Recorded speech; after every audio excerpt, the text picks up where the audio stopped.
What if paying cash for your home isn't actually the smartest financial move, even if you can afford to? Welcome back to Betty Smart Friends, where we have honest conversations about money, work, life, and all the fun in between. I'm Betty Wang, a certified financial planner. I help women navigate big life transitions and make decisions about their money with confidence. Today's episode is for those of you who are thinking about your next chapter. Maybe you're approaching retirement and wondering if it's time to downsize. Maybe you're dreaming about a vacation home, a place that reflects the life you've built and the one you want to enjoy next. Or maybe you're asking, how do I make smart real estate decisions without overcomplicating my financial life? Real estate decisions aren't just about interest rates. They're about strategy, liquidity, taxes, lifestyle, and peace of mind. I'm so excited today to welcome our guest, Shannon Denham, founder of the Denham Mortgage Team. With 31 years of experience in the mortgage industry, Shannon is a trusted expert who works with clients navigating complex financial situations, from downsizing and retirement to purchasing second homes and vacation properties. Shannon brings clarity and calm to what can feel like an overwhelming process, helping clients make thoughtful decisions that align not just with their finances, but with the life they actually want to live. So, Shannon, thank you for being here and welcome to Betty's Smart Friends. We're so glad you're here. Well, thank you so much for having me. I really appreciate the opportunity, and I look forward to our conversation because I know that you have the same philosophy with your clients that I do with mine. So we're definitely in line that way, and I love that. Yeah. Well, tell our listeners a little bit about how you started in the industry and your background.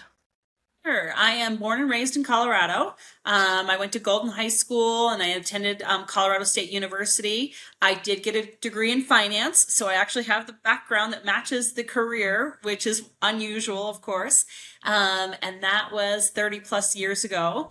Um, when I was graduating, I didn't know what industry I really wanted to go into, and one of my buddies was in the mortgage business, and he's like, "Hey, I think you would really enjoy this industry."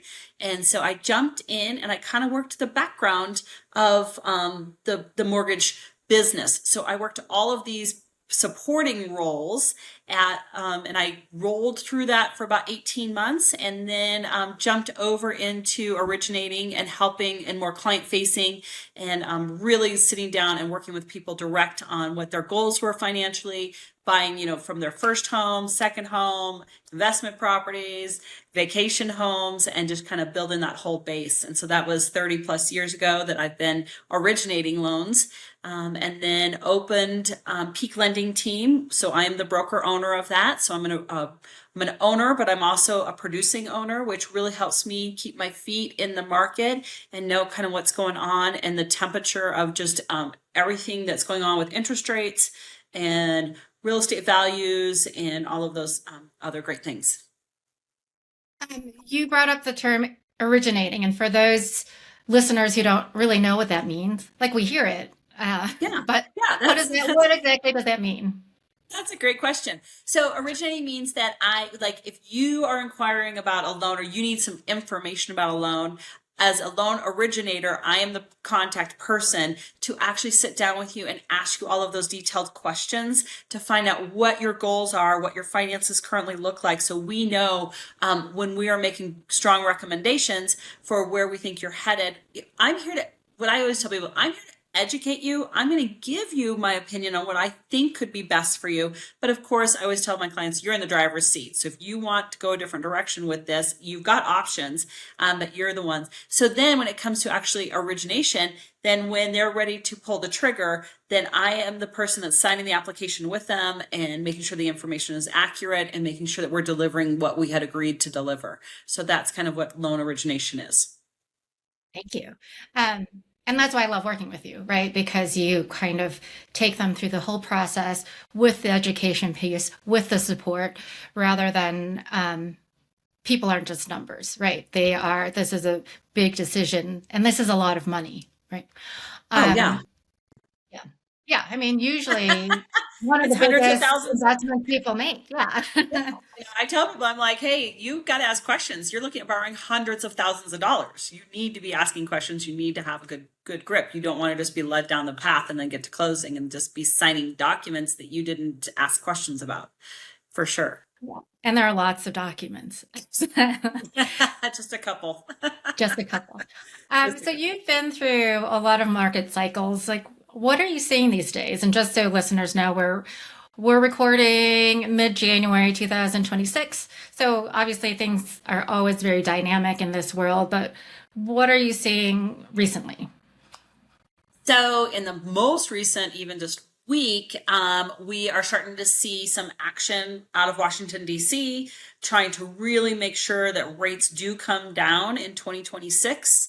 They're trying to do some actionable items. There right now it's talk, so we have not seen the actions that have to follow that to really drive rates down significantly.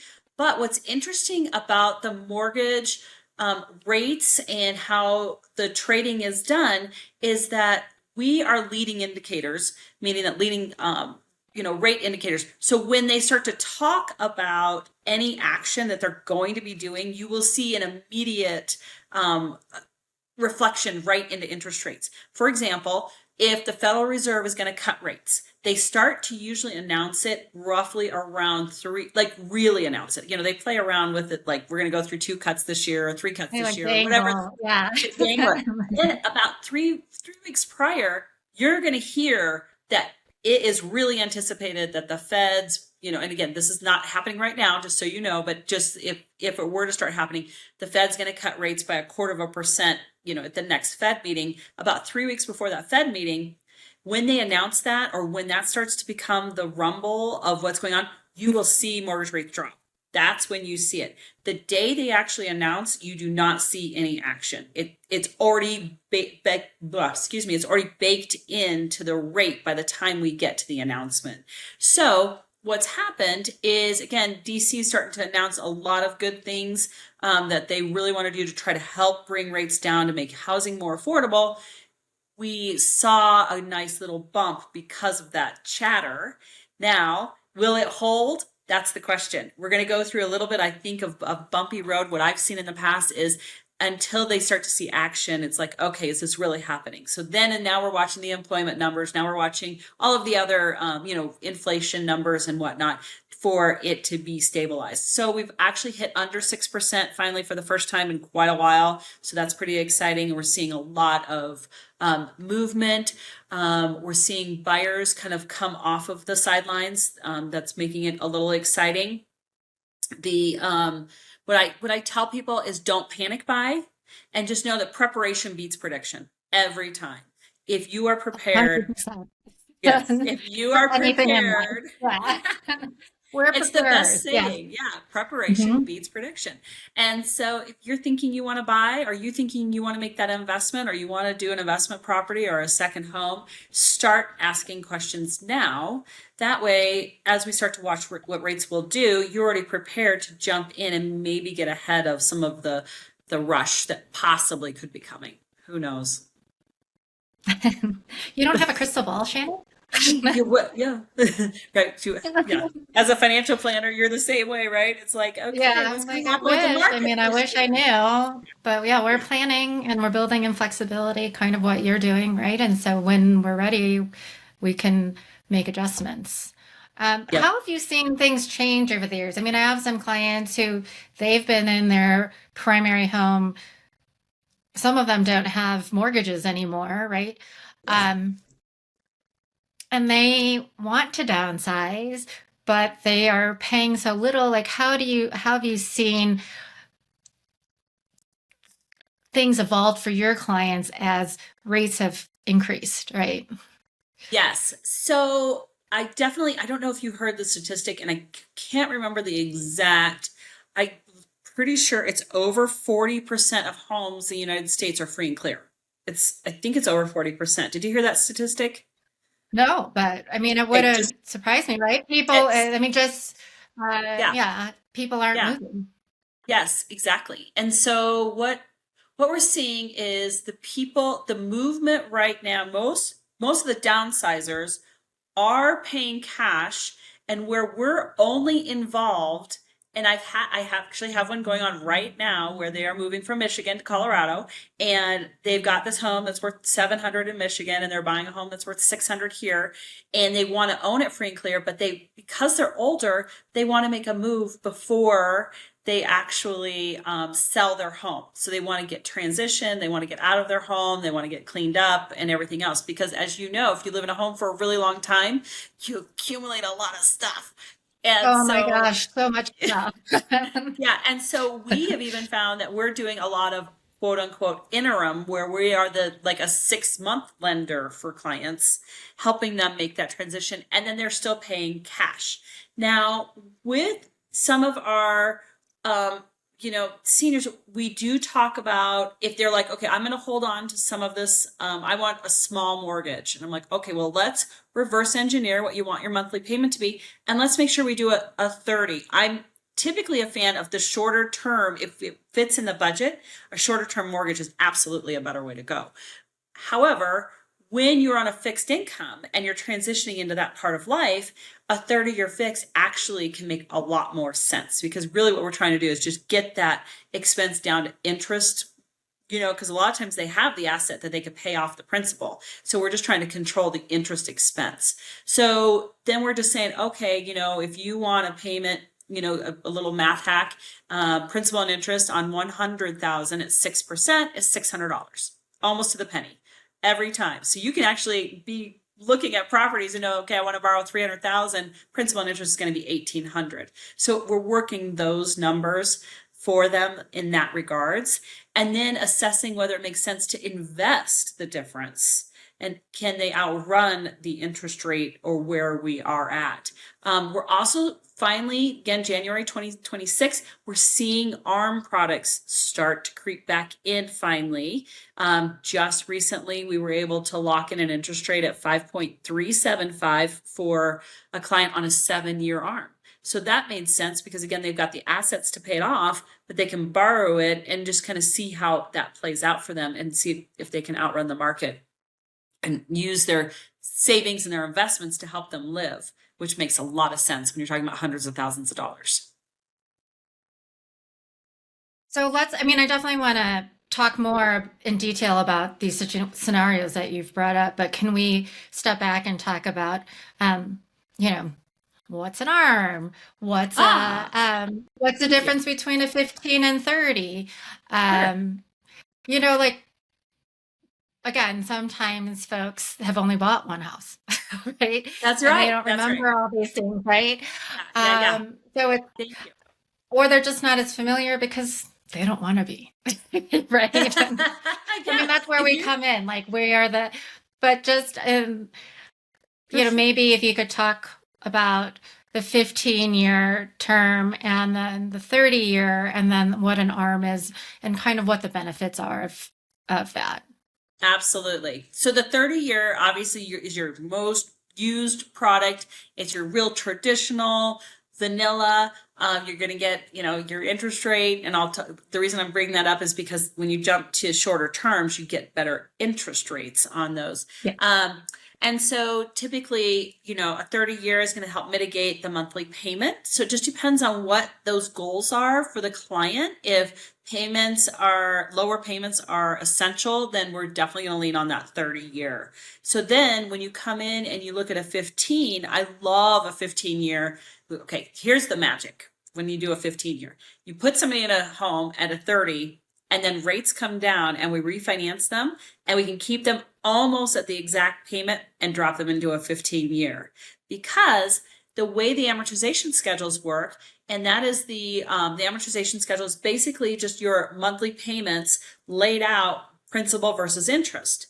And so in amortization, all these loans are amortized.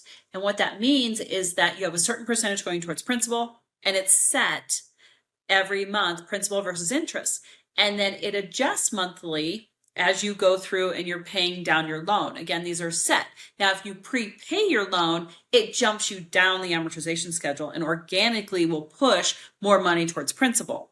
So if you shorten your term, now if you go to a 15-year, you're on an amortization schedule, but because you've cut that in half, you've got a significant more going towards a principal reduction.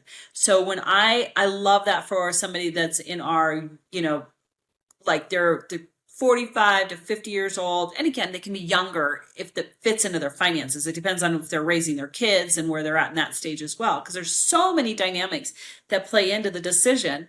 But if you've got Yeah. somebody between 45 and 50 and their goal is to retire by 60, 65, then we're going to be looking at that 15-year to start knocking it out as much as possible if it's in their budget and all of the other things that, life's got to be life. And when you can make that magic happen, even if at the end of 10 years, they did the 15-year, at the end of 10 years, they had a life change or something happened and they need to go back to a longer term with the remaining balance. They paid so much off. They owe so little on their home. It's a huge, huge, huge benefit for them to be able to do that and have that goal of having that loan paid off. So that's the benefit of the 15-year. In addition, the interest rate on a 15-year is typically 0.5% better than it would be on a 30-year. So you do get a benefit of rate, but you have to be prepared for that monthly payment. So that's where you just got to dive in and get more information on that monthly payment. You can split the difference and do a 20-year term and a 25-year term. We have few investors that will do pure custom, which is kind of interesting. We can do a 28-year. We can back into, we can do a 12-year term, depending on, again, what the client needs and wants. And a lot of it has to do with where they're at. If they're making great money and the monthly payment isn't an issue, boom, we're doing that 15-year, no problem. If it is more of an issue, then we're looking at, okay, how can we hit the goals to make sure that your short-term goals and your long-term goals all fit together with how we're packaging up this mortgage, whether you're purchasing or refinancing in that case. And then second, on ARMs. ARMs are adjustable rate mortgages. They kind of have a bad rap, especially if you're maybe a little bit on the older side. You're going to be like worried because in '08 those were a lot of ARM products. There was zero down and no principal reduction payments and all kinds of craziness, and that caused obviously a huge issue with the real estate market and the economy way back when. And I think a lot of people still have PTSD over that, and it's amazing that it's been 13, it's been 18 years since that all really happened. But the ARMs today are completely different. They are stable ARMs. For example, what I had mentioned before, the adjustable rate mortgage would be a 7-year fixed. So you're locked in for 7 years. Most people don't keep their mortgage or their home for that length of time. Usually some life event has happened that they're either refinancing or they're selling and moving. So it's a pretty secure place to be, and you can get an interest rate typically we're not in a normal world. We haven't been since COVID, but in a normal world, that rate would typically be 1 to 1.5% lower than your standard 30-year fixed. And so when you put a pencil to it, it can be a huge, huge way to move your finances forward if you use it appropriately. Right. I mean, where people got in trouble before was they weren't ready for that arm to adjust to current rates. Yeah. So that's just something Yep. you want your lender to be very talk through with you. Yeah. And you need to know, okay, if we get to that 85th payment, because you got 84 fixed at whatever rate, you get to that 85th payment, it is based upon the new principal balance and where rates are at that time. So we can run the worst case scenario and say, okay, this is what the payment would be at the end of 7 years. And I think a lot of people are surprised it's not as much as they think. And if you really look at it, I would say, are you going to have income growth over 7 years? Are you going to be stagnant today? Like, do you see your income being the same in 7 years it is today? Or do you see an increase? If it goes up, let's just say $500 or $600 a month, are you going to be making an extra 1,000 because you got to cover taxes and whatnot? Are you making another 12 grand from where you are today in 7 years? And usually a lot of people are like, I hope so. Yeah, I think we all hope that. That's a minimal, adjustment for most people in income growth. Um, Thank you for explaining that. So going back to like the scenarios that you were talking about, that sort of bridge loan, what does that look like when you have that client who doesn't want to quite sell their primary home, but they want to buy their new home? Um, Yep. is it like the same as a traditional purchase where you're putting down 20% in cash and then you're getting the mortgage for the rest of the amount? And then when you sell the home in Michigan, you are kind of deciding whether just to pay that whole mortgage off. Is that kind of how it works? That is how it works. And it can be different. It's like bridging that gap.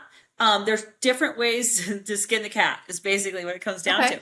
Yeah. So we've got some clients who they've got the liquidity for you, like you said, they've got the liquidity to come in with their 20% down or maybe even more than that because they're like, okay, we've got whatever, 200,000. We're going to throw at this. We're going to take a loan for the difference and then sell the Michigan house. We'll use Michigan as our example Yeah. and sell the Michigan house and then either pay this off completely or look at investing that money instead. So there's options that way. The other thing that we've seen before they've put their home on the market is to do a home equity line of credit against their current home to get them, just to be a cash buyer, when they are making their move. So that's another way to bridge that gap. One of the, and we have then a true bridge loan um, bridge loan company that we've partnered with. So one of the catches with trying to do some of this is you still have to meet the debt to income ratio guidelines. So you still have to go through the approval process. You still have to do all of that. And for clients who may have a mortgage, like for these clients, they own their house free and clear in Michigan. So I only have to qualify them with taxes and insurance in Michigan, and then their new house payment here in Colorado. That would be their debt to income ratio calculation. If somebody has still a pretty hefty mortgage on their current home and they're trying to tap into a hefty mortgage, sometimes we can run into qualification issues, and we got to pull in our other company who will actually do an interim bridge loan without that debt to income ratio qualification. So it's a real short term, it's 90 days. It's a little bit of a Oh, that sounds pressure stressful. Yeah. it's a pressure Sounds really cooker. stressful. It's Yeah. probably it's the third option. It's the bottom of the barrel when we're really looking at options, but it's available as well. So there's ways for us to work out how to make that transition for people. And again, that's just more of a convenience thing for a lot of these people because they want to move first and sell after. And it makes sense. You get to a certain age and moving is so hard anyway that, Oh you God, know, such a pain. Yeah. such a pain. Yeah. For sure. How do you decide between, I have a client who's going through this right now. They want to move. Um, they're trying to decide whether to pay with cash or not.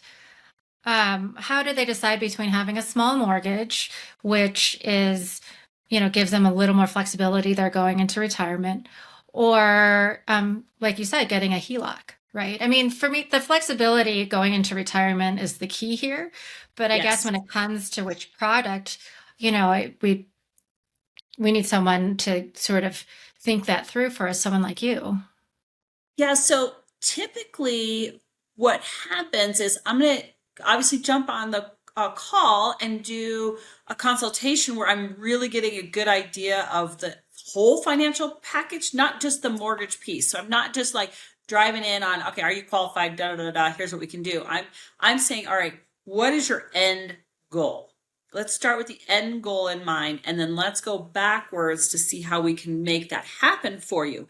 And then most of the time I'm having to refer them back and say, okay, now that I know that, here are your options specific to you of what's available to you. Now we need to consult the big dogs, which is the CPA and the financial planner, and say, all right, what does it Oh, mean? I like being called a big dog. What does it mean to Thank you. these clients that they're going to take on this mortgage? The other thing that we always recommend too is with bridging that gap. So let's talk about that. So like, let's just say they come in, they borrow more on the new house than they actually really need or want based upon the old house selling and just, to package it up. That they could borrow more up front. They could do a principal reduction payment. Now that doesn't change the monthly payments, which is a problem when you're going into retirement and you're going on to fix, even your buku buck people, they're still a monthly nut to live. You want to live life abundantly, but that monthly nut. And so you can do what's called a recast, which is kind of an interesting thing to do as well. And this works with even younger buyers who want to buy before they sell, is that you come in and you have to make a large principal reduction payment, and large means 5,000. It's not that much. That's interesting. I know. I'm like, you call that large? I'd call that small. But let's just say you came out of a home and you had, whatever, 600,000 out of this home. You borrowed 400,000 on the new one, and you want to just pay down 200,000. Again, just throwing numbers out at the wall here. You can then go to the mortgage company, and for a flat small fee, it's usually around $150, $200 tops, do what's called a recast. And that is where you do the principal reduction. They will take your new principal balance over the remaining term at the rate that your note is at and readjust your payments. So you can get your payments adjusted down for that living that you need it to be long term. So again, we're looking at long term and short term all wrapped up into one big bow when I'm consulting with clients. And then we're leaning back on the experts with the tax ramifications, the tax write-offs, the investment piece, how that all works and how that's going to work and play into their quality of life for that transition. My understanding is that some jumbo loans, like, over what, 750, 850, was that It's the rule? Cannot be 832. recast. Okay. So no, that's new. Jumbos, a lot of these companies are now with jumbos allowing recasts. I just How had new a is client. that? I would say I just had a I mean, client. I have a client who they definitely have wanted to recast, but when they signed on, it said no does it has to be a new loan to be able to do So that? have them push back on their lender again. I successfully had someone do it in July. That Oh, and okay. before that, I told them jumbos you cannot recast. I said exactly what you did. I was like, you cannot recast, you cannot. And then they said, what if we press them? And I'm like, press them. Let's see what happens. And they pressed and they got an approval for a recast. I don't know if they were coming in with a huge, I think it was around 350 or 400 grand on theirs. Yeah, so it was a huge principal reduction.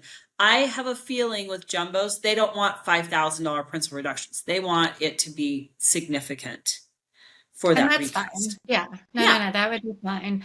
yeah. Um, I mean, and then we're going into the question of, is it better to recast or refi, Okay, so right? that's an interesting question. I just had a client who was planning to recast, called me up, and he's like, let's just run the refi numbers. We were able to work up a no cost refi, lower rate than what they currently had, and and capture it all in one big, wrap it up in one big bow with a refinance. So it just depends on their current rate. It just depends on their current situation. So we have to do again a deep dive into what that looks like, and do I've got a great spreadsheet to do a comparison of your current loan to the new loan, exactly how that looks, the breakdown of the interest to interest expense, and all of that dialed in. So that way we make sure that if we were to execute that, that it really is the best plan of attack.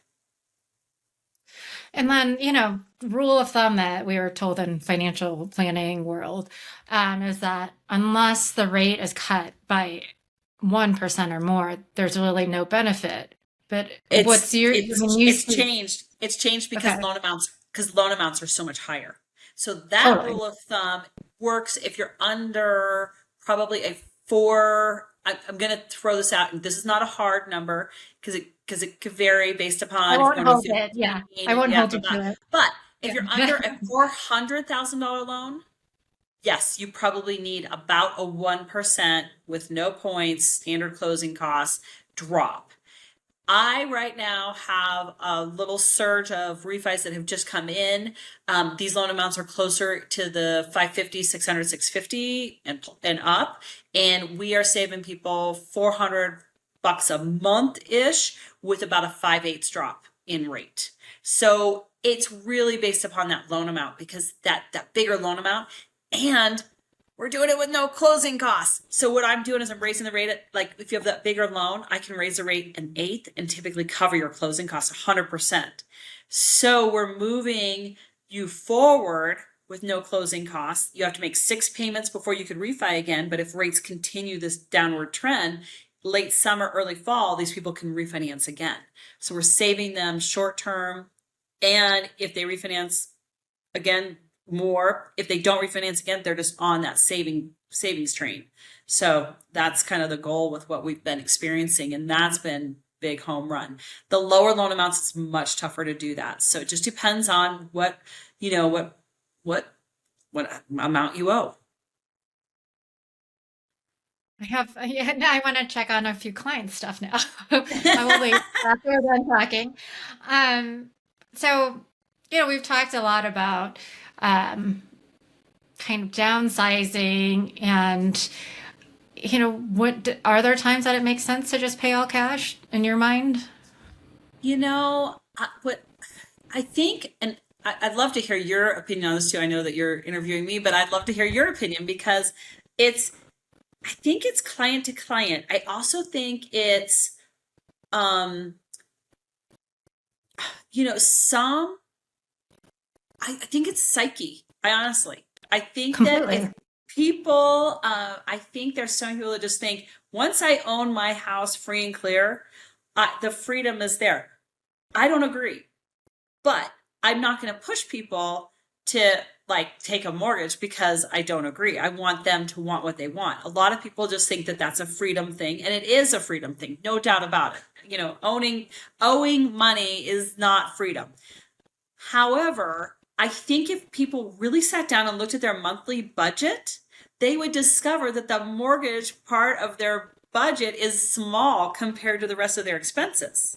So it doesn't necessarily save you all that much on a monthly basis. It's the rest of the of living and eating out and having fun and experiencing life, and you still have your taxes and insurance. So you're really, and your principal is your principal. So you have to really almost pull your mortgage statement and say, what is the interest portion of this? That's what it's costing me. If I'm only paying, 1,700, I'm just throwing out our, crazy number. But if I'm only paying 1,700 in interest, but my expenses are 10 grand a month, paying my mortgage off only saves me 1,700 a month. That that's that's only 17% of my budget. It doesn't take, I think a lot of people have this mental thing that it's going to all of a sudden give them way more money to go do things. It doesn't, because your monthly budget's actually so much larger than the rest of it. What's your Well, thought? and it's true. Well, I mean, it's true. It's an emotional decision, right? I have clients who said, I do not want to retire with a mortgage. And that's fair, right? I mean, that's fair. It's been one of their biggest expenses as they accumulate. I mean, we also look at it from a math perspective, right? Like, could it do better in the market? That depends on your rate. Um, there's math there, but there's also that emotional piece. And that's where I'm like, we are not making, we can talk about the math, but this is what would make you feel comfortable in retirement because it's That's a exactly right. huge, right? It's such a huge change. Yep. Um, you know, having a mortgage sometimes like we've talked about gives you a lot of flexibility, right? Right. Because you have a little more cash. People don't think about that, but you haven't put all of your money back to the house, right? And Yeah, once and that's you the thing. pay Yeah. everything back, it's hard to get that money out. I mean, then we're talking like um why can't I think of Financing. a reverse Yes. mortgage, right? Yes. Yes. If you need Exactly. that money from the house back out. And that's not fun either, right? That's right. You It's a know, lot easier to just keep the small mortgage you have going than to do Yes. something like that. Yeah, and so many people, unless they're making a move and they're having to take these higher rates today compared to 4 years ago, most of these people are in the twos, low threes. Yeah, And I'm like, and never pay that off. I mean, if you we only listen to math, never pay that off. exactly, But, exactly. again, So it's like yeah, that balance. yeah, and we own rental properties, so we're on a mission to pay those off because those if those are paid off and when we go into our sunset, then that helps pay our bills. But we're not going to pay off our primary. That's our plan. I mean, that's truly where we're coming from. So that's exactly right because the rate we can outrun the rest of it. But when you get the cash flow of rental properties, that becomes fun because now all of a sudden that's just gravy on top. Well, let's talk about vacation and second homes. I have clients who are, again, transitioning or thinking about what they want in the next phase of their life. And they're like, okay, I love having my primary home. My kids like coming back to their childhood home, but I want to winter somewhere else. What should they think about that's a little different than their primary home? And for some of these folks, this is their first second home. Sure. So a lot of okay, so first of all, the rates on second homes and investment properties are higher. Typically, it depends on your down payment, but typically you're going to see a rate higher around 7/8. Let's just say 3/4. So 3/4 higher than what your traditional mortgage is. One catch that a lot of people don't know is they think, oh, I'm just going to put 20% down. That's the magical mortgage number, right? Everybody knows about We've all 20% been down. told that, right? We've all been told. And that avoids the mortgage insurance, which mortgage insurance is insurance that you pay that covers us from you defaulting. That's all you're really paying for. You're paying risk management when you're paying for that mortgage insurance. So you definitely want to get to 20% down, but on second homes and investment properties, both, if you can get to 25% down, there you will get a much better interest rate. There is Fannie Mae and Freddie Mac have all of these what they call loan level price adjustments. And so we do this big grid on your credit score, your loan to value, what the purpose of your are you purchasing second home, investment property, or whatnot. So it's this big grid. Well, when you bridge over to 25% down, it gets significantly better on the financing side of things. Now, 20 to 25% down can be a significant amount of money. And so the question is, do you just bite the bullet and go 20% down? But I would encourage people just to at least pencil 25 and try to get a little sharper interest rate because when you're buying a second home, it's just an expense, right? I mean, you might be able to rent it out some, but truly you're just offsetting some of your costs. You're not, the reality is if you find a property and you can put 20% down and you can short term and have fun and rent it out, while you're transitioning into like, okay, eventually I maybe want to be there more and more and more, you will not cover the expense at today's rates. You just won't. The math doesn't math. But you will offset some of your costs and start building that wealth through real estate investing in a different market. So that's kind of a fun thing too, is to have real estate in different markets because different markets perform at different levels, right? And so that becomes kind of more fun. So then the vacation property, people need to really look at it as a luxury. You need to be able to make sure that you can comfortably afford it and not depend on any supplemental income from that, in my opinion. Yeah. And how does that work? Yeah, I don't know that. Like, most of our clients are in Colorado, Sure. but let's say they want to come to you, they trust you, they know you. How does that work logistically? Because you can only underwrite in Colorado, or how does that work for folks? That's correct. We are licensed. I'm licensed actually in 4 states right now, but a lot of states have their own laws that you have to work with somebody there. And so I've networked with a nationwide. I'm in a coaching group. I've got a nationwide group of awesome people that I work with that I can make referrals. If I don't have somebody in the state that they're looking at, like a lot of times they'll call me and I'll say, let's just bounce some numbers. And they'll be like, okay, let's just do a 10-minute, napkin numbers. And I'll say, Yeah. because you're going to Arizona where you have to have brick and mortar, you have to be physically in Arizona to be able to originate loans.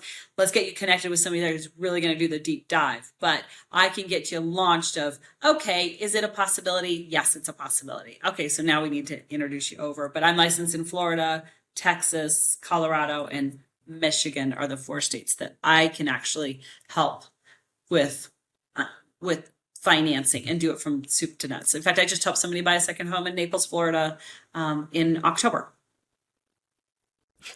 A lot of Chicago people from where I'm originally from, that's their go-to place. I Naples know, is yeah. it's It feels like beautiful. Chicago kind of has the west side and New York has the east side. But Yeah. yeah. So is that different when you're looking at vacation or second homes? Can you do a 30 year or are there Yeah. limitations there Nope. You can do a that people seven should year know about? arm. Yep. You can do a 30. You can do a 15. You can do a 7 year arm. You can do any of the above.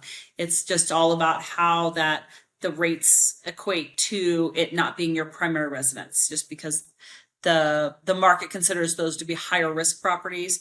If you were going south, now of course people who can afford vacation homes, not all, but rarely are they going to be not pretty financially savvy. But if they overreach, those properties would go under. Like you would let your vacation home go into foreclosure before you'd let your primary residence go into foreclosure. So that's why there's those higher rates on those products.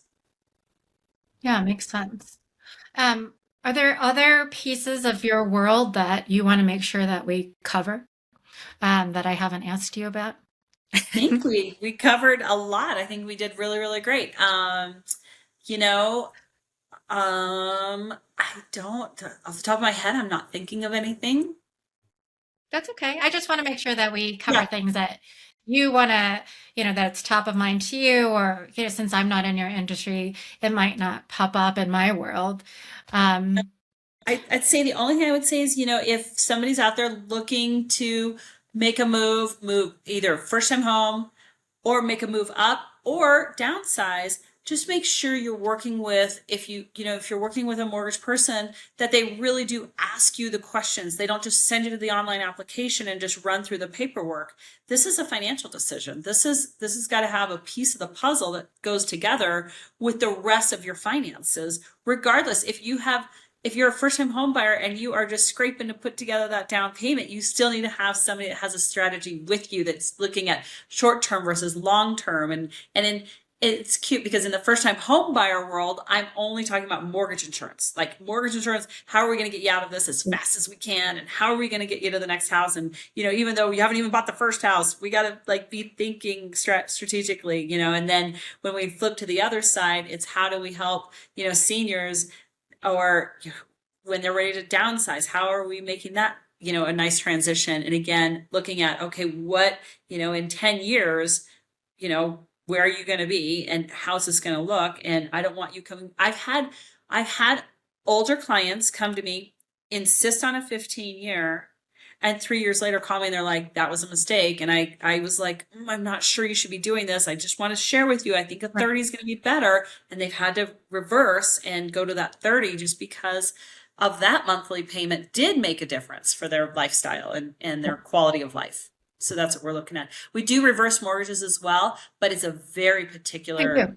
borrower. We Yeah. do, but it's a very particular borrower. When I'm consulting with somebody who's inquiring about that, we're really diving in to make sure because it's an excellent product for the right borrower, Yes.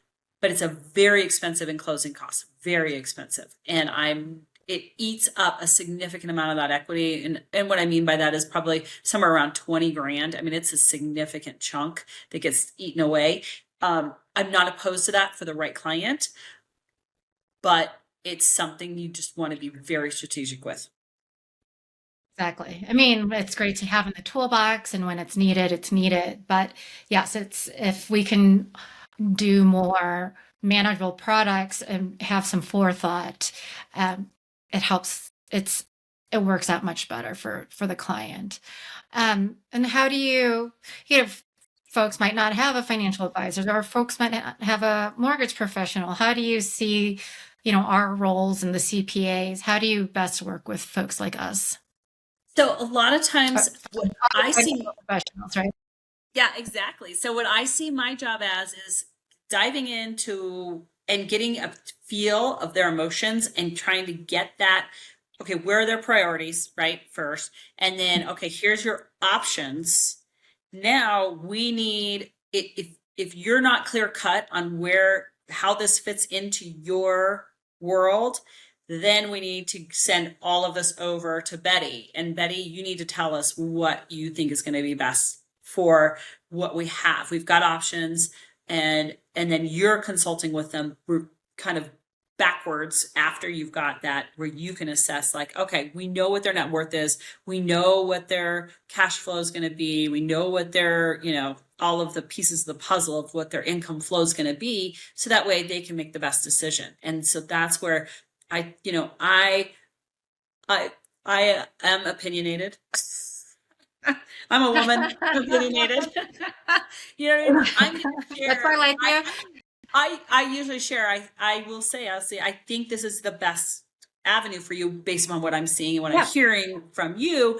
But let's get that consult that you really need from an expert that is involved with your finances on a regular basis, that you're meeting with once or twice a year to review your overall picture, what your goals are, make sure those haven't changed, and make sure that this plugs and plays into that, because that's super important as people are as people are going through that. Right. And I mean, I'm biased, but as a financial advisor, right, who's worked with their clients and knows them, sometimes we know what their behavioral, what they lean towards, right? Sometimes the math said this is right, but I know that that's going to make you nervous, right? Like I know that you're not going to That's sleep at night, perfect. and that, right? Like, and that's I think where the relationship parts of our business are really important. And And I obviously don't, there. I don't get that, because you've got the long-term relationship with them. So you've seen the emotional roller coaster, and I haven't. I'm coming in and I'm doing my 15, 20 minute, 30-minute consult, and then proposing options and whatnot. And I'm basing it on the math and based on some of the emotional side I'm seeing from them. But you have history, and that history needs to play right into that decision. 100%. Well, I think that's why I love the way that you work with folks because a lot of brokers, they just want the numbers and they're like, off you go. Um, and obviously, if a client or somebody is in Colorado listening to this, or Michigan or Florida, they could connect with you. But how do people find somebody like you, or what recommendations do you have if they can't work with you because you don't work in their area, right? Yeah. Are there places that they can look to see? Are there questions that they could ask? Because, you know, it's hard. I think it's hard when you don't know somebody, right? It is hard. I would say I don't have a great answer for you off the cuff. There's not a resource, first of all. I wish there Okay. was. I wish it was just That's like, fine. okay, whatever. You know, you hate to hang your hat on this, but it's important. Google reviews are important, but not only just looking at 5 stars. Open up and see what the comments Yeah. are from clients who have recently worked with these people. Are they educating them? Are they explaining things? Are they spending time with them? One red flag that I would say is that if you call about inquiring about a mortgage and they are like, great, I'm not going to ask a single question and you're going to go fill out my online application, that's a red flag.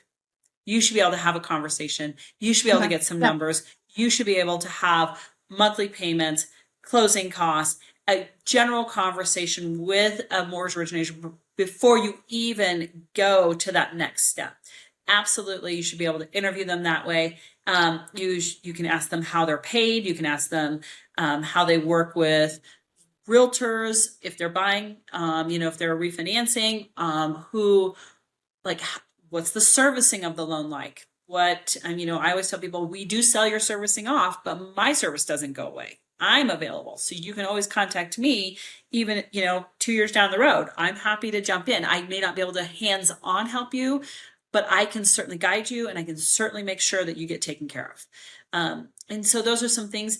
And so if you I think this is going to come out funny, but people get Like, people get wrangled by the wrong people. It's a term that we use. They get wrangled by the wrong people, and then they feel guilty leaving these people. And don't. yes, It's your money. totally. This is your Yeah. money. Stop doing Yeah. that. If you are not Yeah. getting the questions answered and you are not getting extra information as you're going through the process, because it's not just me waiting for you to ask the questions. I am already thinking what your next question is. And going ahead and explaining that most likely you're going to ask this based upon that, based upon this. And let's make sure that you have a full circle period at the end of this, and you really are confident and comfortable moving forward when we're done. And that's Yeah. that preparation meeting prediction. If we prepare together well, there's no stopping you. Well, and it's all that forethought and that service and the client focus, right? It's all client focused. 100%. Yeah. Um, well, before we wrap up, I like to ask a couple of questions to every guest. And, you help your clients through they're big financial decisions, right? Buying real estate, whether it's your primary home or an investment property or a vacation home. And that brings around like stress, a lot of stress for your clients, Oh which yeah. I'm sure, yeah, you absorb a little bit of that. How do you stay grounded? How do you stay balanced in your own life, in your own professional and personal life, when there's a lot of stress around you or heightened emotions? Yeah. So, I'm pretty good with boundaries to help make sure that I do stay protected. You know what I mean? Like, don't get sucked Sure. into some of the chaos. Okay, so personally, I work out on a regular basis. I try to make sure I stay hydrated. I try to make sure I stay well fed and all of those things. So that's that. And then I also find that when clients are on that emotional roller coaster, sometimes it's just don't talk, just listen. Let them kind of just rally through it and then full circle. And a lot of times, by the time they've kind of this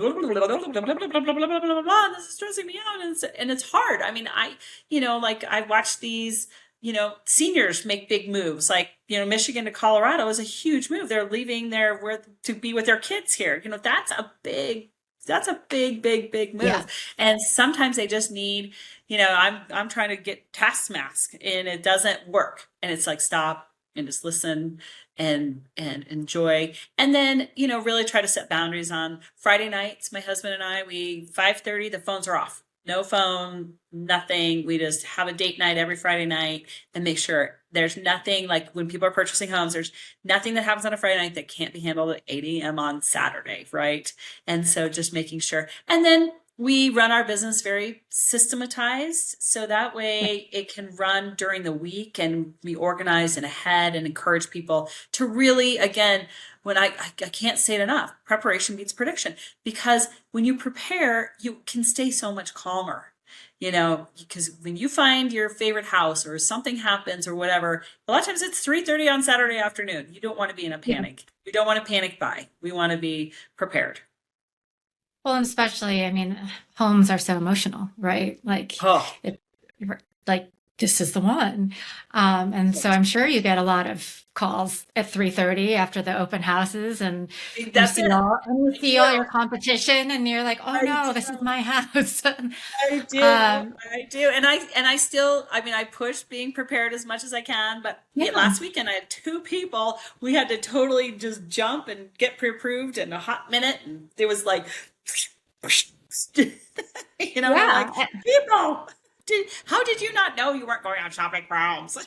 But it is what it I know. is. It's like when you go visit puppies. You're like, yeah, you're not just looking, right? And I'm like, Let's just okay, go and pet them.